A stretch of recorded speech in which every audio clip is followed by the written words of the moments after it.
In this video, I'm going to show you how to create this amazing paper trending video effect, just like this one.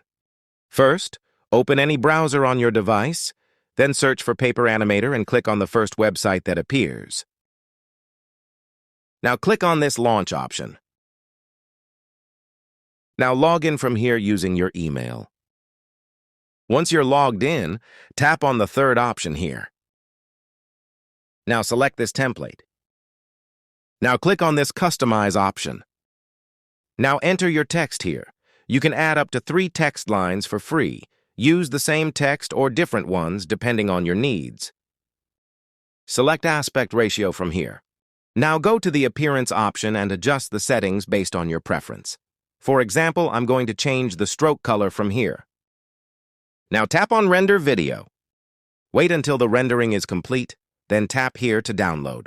After tapping, you'll see 2 options. Select the first one to download the video without any watermark. Now wait for the download to finish. And that's it. Your video is ready. So, that's how you can create this trending paper animation video. If this tutorial helped you, don't forget to like the video and subscribe to the channel. Thank you.